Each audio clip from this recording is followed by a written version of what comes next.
And our team coverage continues tonight with former Broward Assistant State Attorney Maria Schneider. Maria, thank you so much for being with us. It looks like the jury did not buy the argument that the prosecution had put forward that Scot Peterson was a caretaker under Florida statute, not a law enforcement officer. So do you think this could lead to a change in the laws here in Florida detailing the duties of school resource officers?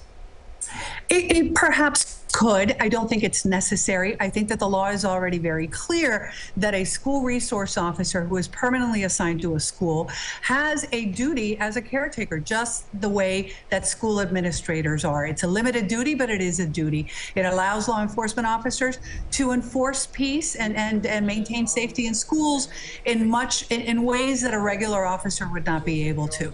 And I'm not sure that the jury rejected that particular portion of the charges. I think that the jury probably just really struggled with the question of, does being a caretaker or being a law enforcement officer require that someone go into the unknown and perhaps put themselves in a significant position of danger?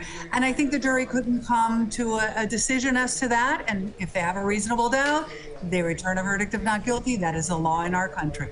Well, why can't you also read into it that they looked at that and decided that the officer did not have to go in there and put his life on the line?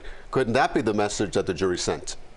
Absolutely. And I think that is, I think that at the end of the day, that is what they questioned, and that is what they couldn't come to a consensus. Remember, all 6 jurors have to agree, and, you know, they deliberated for a long time. So obviously there was a lot of back and forth on that. And if they have a reasonable doubt as to whether Peterson had to put himself in that position or not, then the appropriate verdict would have been not guilty, and that's what they returned. So I think you're exactly right, Elliot. I think that that's the question.